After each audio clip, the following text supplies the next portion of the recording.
سر، India کی ایک report کے مطابق دریائے ستلج کے پانی کو چائنا کنٹرول کر رہا ہے، جس کی وجہ سے دریائے ستلج کا پانی 75% کم ہو گیا ہے۔ اگر یہ صحیح ہے تو کیا چائنا کے اس اقدام سے انڈیا کی پاکستانی پانی کو روکنے کی دھمکی پر کیا اثر پڑ سکتا ہے؟ انڈیا کے ایک پروگرام میں ایک سردار جی فرما رہے تھے کہ یہ انڈس ٹریٹی معاہدہ جو ہے، اس کا ہم پر کوئی قانونی اور سیاسی دباؤ نہیں ہے، ہم پاکستان کو پانی دیں گے لیکن اپنی مرضی سے۔ گرمیوں میں جب فصلوں کو پانی چاہیے ہوگا تو ہم پانی روک لیں گے اور موسم برسات میں پانی کھول دیں گے۔ کیا انڈیا ایسا کر سکتا ہے؟ اگر ایسا کر سکتا ہے تو ہمارا رد عمل کیا ہو سکتا ہے؟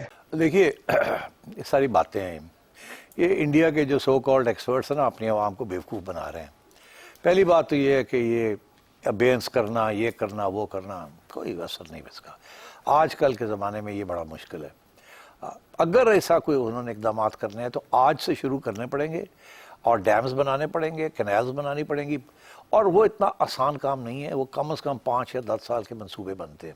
پہلی بات تو یہ، اور جس دن انڈیا نے یہ کام شروع کیا، چائنا نے آلریڈی دھمکی دے دی ہے ان کو کہ اگر آپ ایسا کام کریں گے کہ پاکستان کے جو اس کی لیجیٹیمیٹ رائٹ ہے انڈر دی انڈس واٹرز کہ ان کو جو پانی ملنا ہے فرام دا ریورز، اگر آپ ایسا کریں گے تو پھر سمجھ لیجئے کہ ہم بھی یہ کر سکتے ہیں آپ کے ساتھ، بیکاز برہما پوترا جو ہے اور جو تبت سے جو دریا آتے ہیں یا جو چائنا سے آتے ہیں یا ارونچل سے آتے ہیں، تو چائنا وہاں بھی کاروائی کرے گا۔ تو یہ تو اب اشارے ہو گئے ہر جگہ پہ کہ اگر تسی پاکستان میں کچھ کرو گے تو اسی بھی توڑنا وہ کریں گے۔ تو یہ سوچ سمجھ کے اب انڈیا کو چلنا پڑے گا۔ یہ مچھڑ جنرلز جو وہاں بیٹھے ہوئے ہیں نا، ان کو کچھ پتہ نہیں ہے، یہ صرف اپنی عوام کو بیوقوف بنا رہے ہیں۔ ٹھیک ہے، وزیر اعظم پاکستان نے بھی اسی لیے کہا ہے کہ بھارت کا بندوبست کر رہے ہیں۔ اچھا، اب اوکلینڈ سے اختر علی کیا جاننا چاہتے ہیں؟ مڈل ایسٹ کے اندر جو ٹرمپ اور عرب رہنماؤں کے درمیان بڑے بڑے ایم او یو سائن ہوئے ہیں اور انویسٹمنٹس ہو رہی ہیں بہت زیادہ، آپ کا کیا خیال ہے کہ یہ ایک طرح کی لوٹ مار نہیں ہے کہ سارے اربوں کا پیسہ جو ہے وہ اپنے ملکوں میں لیا جائے، گھسیٹا جائے، جب یہ پیسہ ختم ہو جائے گا تو ان کو لات مار دی جائے گی؟ کیا ہو سکتا ہے کہ اسرائیل جو ہے قبضہ کر لے سعودی عرب میں، گریٹر اسرائیل جو ان کا پلان ہے؟ تو آپ کیا اس معاملے میں سوچتے ہیں؟ آپ کا کیا ویژن ہے اس معاملے میں؟ پہلی بات تو یہ ہے جی کہ یہ جو مسلم ممالک ہیں جن کے پاس تیل ہے، جو ان کا سارا پیسہ ہے، وہ آپ کا کیا خیال ہے کہاں پڑا ہوا ہے؟ آپ کا خیال ہے کہ وہ جو ریت ہے اس کے نیچے والٹس کے اندر انہوں نے ڈبے لگائے ہوئے ہیں، بھرے ہوئے ہیں، وہاں رکھا ہوا ہے؟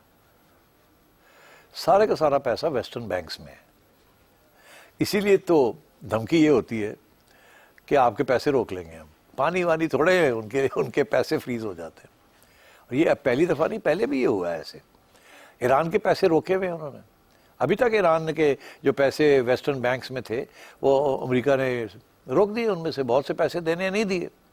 تو یہ پیسے تو وہاں ان کے پاس پڑے ہوتے ہیں، وہیں انویسٹمنٹس ہوتی ہیں، وہیں ریٹرن ہوتی ہے، کیونکہ وہ اب یہ جو ممالک ہیں یہ چاہتے ہیں کہ ڈائیورسیفائی کیا جائے، سارے پیسے لنڈن میں نہ رکھے جائیں، نیو یارک میں نہ رکھے جائیں، سوئٹزرلینڈ میں نہ رکھے جائیں، کہیں اور رکھے جائیں، بیکاز یہ کسی سٹیج پہ بھی یہ جو ممالک ہیں یہ لوگ they can break the rules of the game اور بلیک میل کر سکتے ہیں آپ کو، اور پیسہ دن بدن بڑھتا جا رہا ہے ان کا، بیکاز تیل بک رہا ہے۔ اسی لیے تو اب ایم بی ایس نے سعودی عربیہ کے اندر 400 بلین کا جو نیا پلان بنایا تھا کہ وہ جو پورا ایک کوسٹ کے اوپر پوری شہر بنانے ہیں انہوں نے فار ویسٹرن ٹورسٹ، تو پیسہ کہیں تو خرچ کرنا ہے نا۔ تو اب وہ اسی لیے انڈیا کے ساتھ انویسٹمنٹس ہو رہی ہیں، انڈیا کے اندر، امریکہ کے اندر ایکچوئل فزیکل انویسٹمنٹ کرنے جا رہے ہیں ان انفراسٹرکچر، کیونکہ بینکوں میں رکھنا جو ہے وہ پرابلم ہو جاتا ہے، وہ سیز ہو جاتے ہیں وہ funds under national security rules. مگر اگر آپ نے کوئی پارٹنرشپس کی ہیں کسی پرائیویٹ سیکٹر کے اندر تو وہ آپ کو جو کمرشل لا ہے وہ آپ کو پروٹیکٹ کرتا ہے وہ، تو اسی لیے دے آر ڈائیورسیفائنگ دیئر منی، کہ جی یہ صرف بینکوں میں نہیں ہم نے رکھی، نہیں صرف امریکن ٹریجری بلز نہیں خریدنے ہیں، ہم نے یہ ڈائیورسیفائی کرنا ہے، پراپرٹی خریدنی ہے، لوکل پارٹنرز لینے ہیں، آئی ٹی کے اندر انویسٹمنٹس کرنی ہے، اینڈ سو آن، اور کچھ ظاہر ہے اور ملکوں میں بھی کرنی ہے۔ اب اور ملکوں میں کہاں کریں گے؟ کون سے ملک ہیں جہاں ریٹرن بھی ملتی ہے, پولیٹیکل سٹیبلٹی بھی ہوتی ہے؟ پاکستان میں تو پولیٹیکل سٹیبلٹی نہیں ہے. پاکستان کے اندر جس طریقے سے پالیسیز چینج ہوتی رہی ہیں, تو دس از دا پرابلم. اب انڈیا کے ساتھ یہ جو سارے جو معاہدے ہو رہے ہیں, this is because they think India is a stable country. اگر یہ وار والی ہسٹیریا انڈیا میں چل پڑا تو یہاں بھی لوگوں پھر انویسٹ کرنا چھوڑ دیں گے. وہ کہیں گے یار انڈیا کا بھی کوئی پتہ نہیں, یہ پنگے لے رہے ہیں پاکستان کے نال, کل نو کوئی نیوکلیئر وار ہو جاتی ہے تو ہمارے تو پیسے اڑ جائیں گے. تو اسی لیے میں سمجھتا ہوں کہ انڈیا کے لیے یہ جو نیا ماحول بنا رہا ہے Narendra Modi, it is not good for India's economy. ایک طرف وہ کہتا ہے کہ ہم نے 10% گروتھ کرنی ہے, دنیا کی 4th لارجسٹ اکانومی بن جانا ہے, پاور ویلڈ کرنا ہے, ہیجمنی کریٹ کرنی ہے. دوسری طرف وہ پاکستان جس کو وہ سمجھتا ہے ہی کچھ نہیں, اس نے انڈیا کو ٹھیک ٹھاک کھڑکا دیا کہ بھئی آپ کیا کر رہے ہیں. And now they will have to rethink all this. اور میں آپ کو بتاؤں انڈیا کا جو کارپوریٹ سیکٹر ہے نا, وہ بھی اب نریندر مودی کو کہے گا یار بس کر, فرق پڑ رہا ہے, جو انویسٹمنٹ آنی تھی رک گئی ہے. یہ تھریٹ آف وار جو ہے is as bad as war itself, because then it affects all your returns and your risk profile.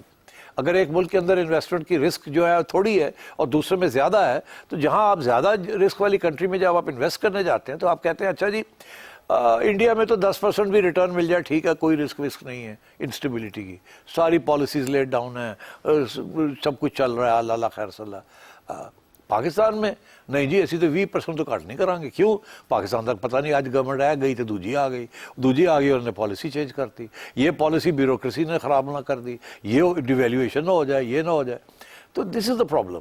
تو آئی تھنک دی سعودیز, یہ نہیں ہے کہ ڈپینڈنسی بڑھ رہی ہے ان کی, میں سمجھتا ہوں یہ جو فارن انویسٹمنٹس وہ کر رہے ہیں ان کی ڈپینڈنسی کم ہونے جا رہی ہے.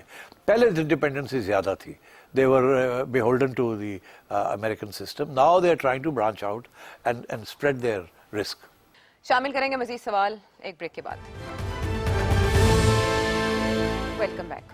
اب ذرا مختلف نوعیت کا سوال سیف اللہ خان مالٹا سے.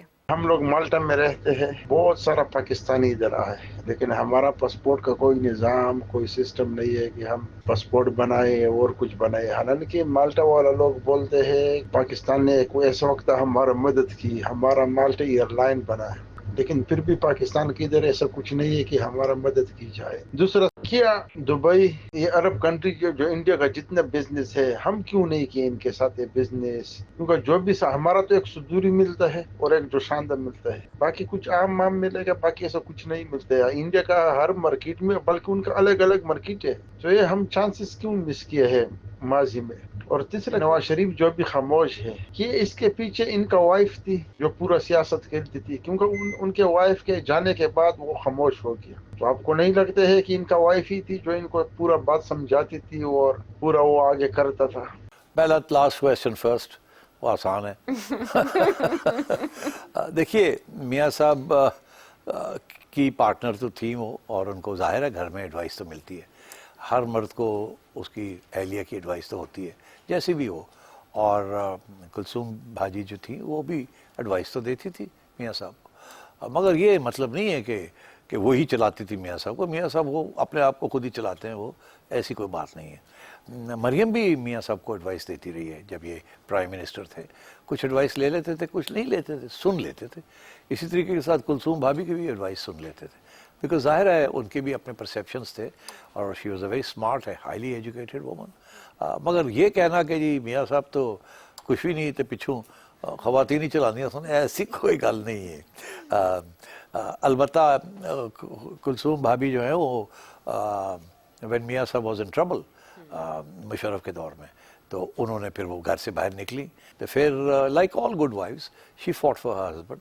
اور یہ آپ نے دیکھا ہمارے کلچر میں بھی اور باہر بھی, یہ ایک اسٹینڈرڈ آپریٹنگ پروسیجر ہے. وین یا wife gets into trouble, the husband lines up behind her, and when the husband gets into trouble, the wife lines up behind.